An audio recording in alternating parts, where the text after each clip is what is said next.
Hello, I'm Chris Pedersen and this is Stock Watch for Wednesday the 28th of February 2024. All advice is general advice and may not be suitable for you. Always consult your financial advisor before making any investments. All questions from viewers should be sent to stockwatch@fnn.com.au. Here are my market observations for this week. First off, we're in the middle of the reporting season, as you know, and what I have seen is there's not that many companies with a huge upside surprise. And of those, some of them have had the price already priced into the stock. What I feel is good is that we now have updates on most companies and how they're performing. And to me, I like to look at the outlook statements. Since many of our big cap stocks do not have large growth and thus not huge upside price targets, the ASX 200 index, which is capitalization weighted, I do not feel will have a stellar upside performance now. Earlier in the year, I was predicting the ASX 200 would get up to 8,000. Now I think it might be only 7,800 to 7,900.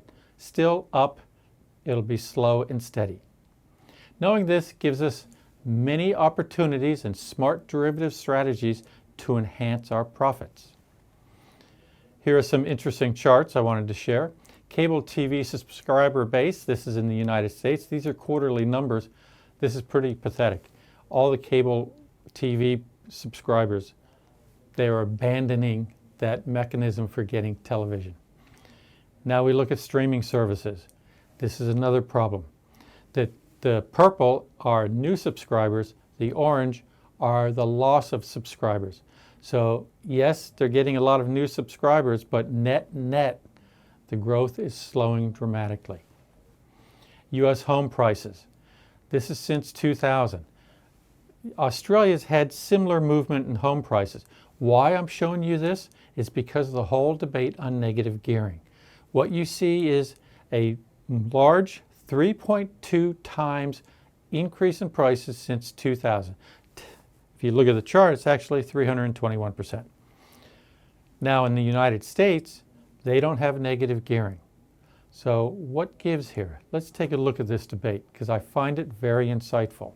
City of Phoenix, Arizona had a decade of extreme growth where population expanded by 1 million people. House prices did not go up, and that is because the supply of new housing was equal to the new demand.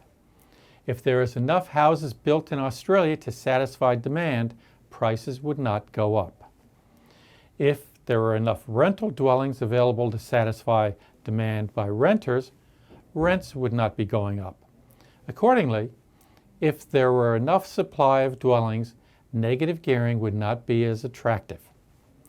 If rents were not going up at as high a rate as they have been, and house prices were going up slower, well, then investors would look at other areas to park their cash, such as the share market, which historically has had around an 8% growth per year when you're compounding dividends back in. One thing that is interesting to realize is when it comes to investing in shares, there is a negative gearing and that never causes a problem. The big factor in determining price is supply and demand. We've all learned this in economics. However, when it comes to Australian house prices, we tend to forget it's as simple as that. Let's take a look at an example. If iron ore global demand was greater than global supply, obviously the price would go up, and it does go up. If the demand for CSL shares is greater than supply from willing sellers, well, we all know the price of CSL will go up. Real estate is exactly the same. Negative gearing is not what causes prices to go up. If the supply is satisfying demand and the profit opportunities are elsewhere in other asset classes, believe me, investors will move out of negative gearing in property and go into shares, bonds, or what have you. Here's another interesting thing that popped up earlier in the week for me and I had to explain. And this is because here in Australia we've had a lot of debt because of COVID, and the United States, because it's a presidential cycle right now, that there's a lot of debate about the massive U.S. debt. Well, let's look at reality here.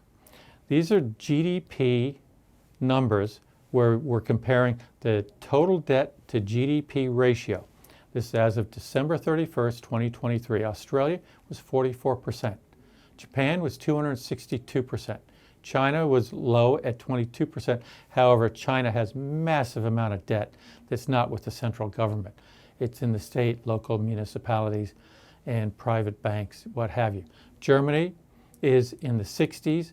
UK is at 100%.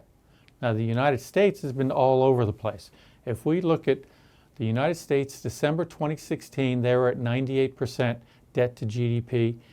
In December 2020, the debt to GDP was 129%. And just recently, December 2023, that has declined. Even though overall debt has increased and the politicians are screaming about it, the debt to GDP has declined to 123%. Moral of the story is that these countries, their debt is sustainable. Average of G7 countries, by the way, has a debt to GDP ratio of 128%. Corporate bond issues. This is monthly. This is in the United States. Last month, there was $200 billion of new debt issued by investment-grade corporations. Imagine that. Our bond market is non-existent. If you divide that by 13, well, we're not even close to that level. Servcorp is a company that reported, and I wanted to share it with you because it's a company I've been following for years, and I've never liked it. However, they've turned the corner. We take a look at it here with the numbers. First off, the code is SRV on the ASX, and it's trading right now at $3.94. If you look at the right-hand side of the chart, this is a 5-year chart. Has it spiked up and it's overpriced? Well, let's take a look. These are UBS estimates, by the way. It has a market cap of only $380 million. Price for a 12-month target is $4.70. The revenue growth from 2023 to 2026 is estimated at 4.6% per annum. So that's okay. You know, that's basically in line with inflation right now. However, earnings per share growth in that period is 10% per annum, and the dividend growth is better at 12% per annum. So these are solid numbers. The PE on the 2025 earnings estimate of 50 cents is only 8 times. The yield on the 25 dividend is 30 cents. This is 7.6%. This dividend is sustainable. So this is a very good yield stock. It's not something where the stock is dropped and it's a dog and that's why it has a high yield.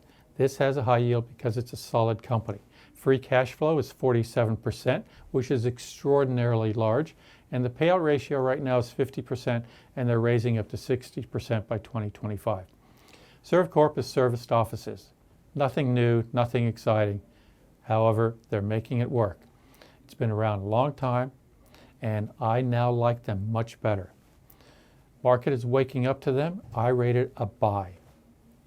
Reece. The code on the ASX is REH. It's $27.71. Take a look at the chart on the right. It is at new highs. This company I've followed for 20 years. It's never been all that exciting except for the past 10 years. It's really gaining strength. It had problems with COVID and supply chains, but it's getting back into the upward movement. Looking at the numbers, it has a market cap of $18 billion. This company is bigger and off your radar. It's amazing. 12-month price target I have, though, is only $20, 34 times PE. The revenue growth from 2023 to 2026 is only 2% per annum. The earnings growth in this period is negative 2%, and the dividend growth is negative 1%. So if we have a $20 price target that's a 34 PE and it's currently trading at $27, what's the story here? Well, let's take a look at the PE. At this price, it's a 48 PE, and the dividend is less than 1% yield. So that's not attractive. Free cash flow is only 1.5%. That's not very attractive. Payout ratio, 39%, well, that's fine. But even raising that payout ratio is not going to get the dividend to be attractive. This is a bathroom, kitchen, and other household products supplier. They also deal in pools. The risk is they're expanding into the U.S. That's the growth story. Can they be successful there? Well, right now, this price is pricing in that they're going to be successful and massively successful. I don't believe it. It's not a tech stock. It's overpriced. I would avoid it or sell it if I had it. Last company is Universal Stores, UNI. It's trading at $4.54. So this is a company that's been all over the neighborhood, up and down, sideways, left, right, what have you. However, you look at the right side of the chart, the past 6 months it's been moving up. It's a positive growth story. The PE on the 2025 earnings estimate. So let's take a look at the numbers here. Market cap is $350 million. 12-month price target I have at $5.12. Actually, I would price it higher, but I'm being a little conservative here. The 12-month total shareholder return is around 19% if it gets to that price target. The revenue growth rate for each of the next 3 years is 8% per annum, which is attractive. Earnings growth is 14%. Dividend growth is 14%. This company is doing excellent. The PE on the 2025 earnings estimate of 42 cents is only 11 times, so it's cheap for this growth. The yield on that year's dividend is estimated to be 29 cents. This is a yield of 6.4%. This is very attractive. Again, this company is not really on the radar of many investors. Free cash flow is an excellent 7%. Payout ratio is 69%. That's okay. UNI is an Australian-based specialty retailer that focuses on premium brands for young people. They also look at fashion trends, shoes, etc. Because I don't really know this sector of the market all that well, I'm not in my 20s and early 30s, I rate it as just a half weight, but a buy. As always, if you want to learn more about anything I covered this week, send an email to stockwatch@fnn.com.au. Thank you for your time, and I hope you have a profitable week.